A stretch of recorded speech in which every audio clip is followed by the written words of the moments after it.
आप देख रहे हैं नया सवेरा न्यूज़, आपका अपना हिंदी न्यूज़ चैनल। 3 अक्टूबर को सेरेब्रल पाल्सी उत्सव का राष्ट्रीय दिवस पर 6 अक्टूबर को अंतर्राष्ट्रीय दिवस मनाया जाता है। छोटे बच्चों या नवजात शिशुओं के मस्तिष्क को ऑक्सीजन की आपूर्ति न होने पर उनकी मांसपेशियां अकड़ जाती है और इसका असर उनके शरीर और मन पर पड़ता है। यह दिवस समाज में सेरेब्रल पाल्सी के प्रति जागरूकता पैदा करने के लिए मनाया जाता है। लायंस क्लब ऑफ ठाणे का लियो यूथ क्लब हर साल अक्टूबर महीने में इस दिन को जागरूकता दिवस के रूप में मनाता है। यह दिवस मुख्यतः जुपिटर हॉस्पिटल में मनाया जाता है। इस कार्यक्रम में 50 से अधिक बच्चे उपस्थित रहे। यह दिवस समाज में सेरेब्रल पाल्सी के प्रति जागरूकता पैदा करने के लिए इन बच्चों को गले लगाने, उनकी मदद करने, उन्हें असहाय देखने की बजाय उनकी क्षमता को देखकर उनका साथ देने के लिए मनाया जाता है। इस अवसर पर बच्चों को उपहार दिए गए, उनके मनोरंजन के लिए कठपुतली शो दिखाए गए, जादू के प्रयोग जैसे कार्यक्रम भी आयोजित किए गए। यह कार्यक्रम रविवार 12 अक्टूबर को जुपिटर हॉस्पिटल में आयोजित किया गया। इस अवसर पर डॉक्टर तरल नागदा ने समाज के नागरिकों से ऐसे बच्चों के लिए मदद करने का भी आह्वान किया। डॉक्टर तरल नागदा आहे, मी जुपिटर हॉस्पिटल ठाणे इथे पीडियाट्रिक ऑर्थोपेडिक सर्जन आहे आणि सेरिब्रल पॉल्सी क्लिनिक इथे जी चालते जुपिटर सेरिब्रल पॉल्सी क्लिनिक त्याचा डायरेक्टर आहे। हा जो दिवस आहे आमच्यासाठी एक साजरा करण्यासारखा दिवस आहे।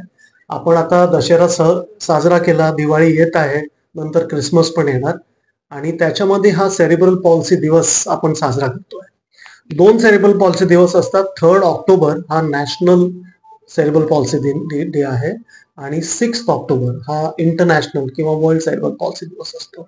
सेरिब्रल पॉल्सी ही एक लहान मुलांचं एक अपंगत्व आणणारी एक बिमारी आहे, ज्याच्यामध्ये जे मुलं प्रीमॅच्युअर असतात किंवा त्यांच्या मेंदूला जेव्हा ते जन्मतात तेव्हा त्यांना ऑक्सिजन कमी भेटल्यामुळे त्यांचं हलनचलन कमी होतं, त्यांचे स्नायू टाईट होतात, ज्याला स्पास्टिसिटी म्हणतात। आणि अशी जी मुलं आहेत ते चालायला त्यांची सुरुवात थोडीशी लेट होते। अशी मुलं काही शाळेत जाऊ शकत नाही, त्यांना काही मुलांना लिहिता येत नाही, काही मुलं बसू पण शकत नाही। आणि अशा मुलांचा जो इलाज आहे तो आम्ही इथे जुपिटर सेरिब्रल पॉल्सी क्लिनिक इथे करतो। आमचं उद्दिष्ट आहे की त्यांचं सर्वग्राही विकास व्हायला पाहिजे, मल्टीडिसिप्लिनरी ओपिनियन त्यांना मिळायला पाहिजे आणि ऑर्थोपेडिक सर्जन, न्यूरोलॉजिस्ट, फिजिओथेरपिस्ट हे सर्व मिळून ह्या मुलांचा इलाज करतात। आणि आज आम्ही हा जो दिवस साजरा करतोय, आनंद आणि उत्साहाचं वातावरण आहे। आमच्या इथे पपेट शो होतो आहे, मॅजिक शो होणार आहे आणि लाफ्टर योगा पण होणार आहे। आणि त्याच्या बरोबर काही जी मुलं आहेत सेरिब्रल पॉल्सीची, ज्यांनी जीवनात काही मिळवलं आहे, त्यांचं सन्मान पण होणार आहे। अशी मुलं आहेत जे डॉक्टर बनली आहेत, डॉक्टर गायकवाड जे हॉस्पिटलमध्ये MBBS करतायत CPची। अशी मुलं आहेत ज्यांना मॅथ मध्ये प्राइजेस मिळाले, CPची मुलं। एक विश्वा म्हणून मुलगी आहे, तिने आता बॅचलरचा कोर्स चालू केला कॉमर्स मध्ये आणि she stood first in spite of having cerebral palsy. CP बरोबर जगणं आसान नाही, ते सोपं नाही आहे। पेरेंट्सला पण खूप प्रॉब्लेम्स होतात आणि आजचा जो दिवस आहे त्यांच्या जे मनात आणि दिलमध्ये जी जिंदा दिली आहे आणि जे एक फाईट करण्याची त्यांचा जो स्पिरिट आहे, त्यांना सलाम करण्यासाठी आपण आजचा दिवस सेलिब्रेट करतो। सर, सीपीचे तुम्ही बोलत काही पण CP 1000 मुलांमध्ये 2 किंवा 3दा CP होतो, ही एक आकडे स्टॅटिस्टिक आहे।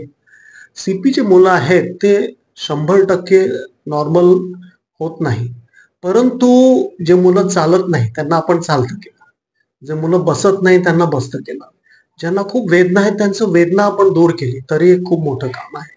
आणि एका वाक्यात मला सांगायचं झालं की we allow children with CP to achieve their maximum potential. त्यांच्यात जी क्षमता आहे ती दाबून पडलेली आहे, त्यांना बाहेर आणण्याचं काम आम्ही करतो। सर्जरीद्वारा करतो, त्यांच्या बोटॉक्स इंजेक्शनद्वारा करतो, थेरपीद्वारा करतो। आणि जुपिटर CP क्लिनिक आहे, though it is in a private hospital, we support financially all parents and children who need help. कुठलाही मुलाला आम्ही ट्रीटमेंट शिवाय परत पाठवतो। सर, आज तुम्ही अवेअरनेस डे साजरा करताय, राईट। समाजाला काय आव्हान कराल? समाजातला 2 आव्हान आहे, एकतर एक आव्हान असं आहे की तुम्हाला एक डिसेबल्ड बालक तुम्हाला लक्षात आलं तर त्याला तुमच्या मदतीची गरज आहे. अ, त्याला एक लाचार भावाने बघू नका. त्याच्यात एक पोटेन्शियल आहे ते तुम्ही बघा आणि आपण सर्व मिळून ह्याच्यावर काम केलं. एक आपल्या इथे जे शाळा आहेत, बस स्टॉप आहेत, रेल्वे स्टेशन आहे, ते आपण ॲक्सेसिबल केले, की एक व्हीलचेअरवर एक मुलगा आहे तोही त्याच्यातनं प्रवास करू शकतो. आपण सर्व इमारती अशा बनवल्या, की मॉलमध्ये, आपल्या प्लेग्राउंड्समध्ये, बीचवर ह्या मुलांना जाता येणार. तर त्यांचं जीवन आपण थोडंसं आसान करू शकलो. त्यांना तुमची हमदर्दीची जरूर नाही, तुमच्या साथ, सहकार आणि एक पॉझिटिव्ह ॲटिट्यूडची गरज आहे. म्हणून हे समाज पूर्ण मिळून आपण त्यांना चांगलं करायचं आहे. सीपीच्या मुलांचं लक्ष ठेवणं हे फक्त त्यांच्या पालकाचंच काम नाही. हे आपलं पूर्ण कम्युनिटीचं काम आहे आणि आपण सर्व मिळून सरकार, हॉस्पिटल्स, डॉक्टर्स, फिजिओथेरपी, समाजसेवक आपण सर्व मिळून हे काम करायचं आहे.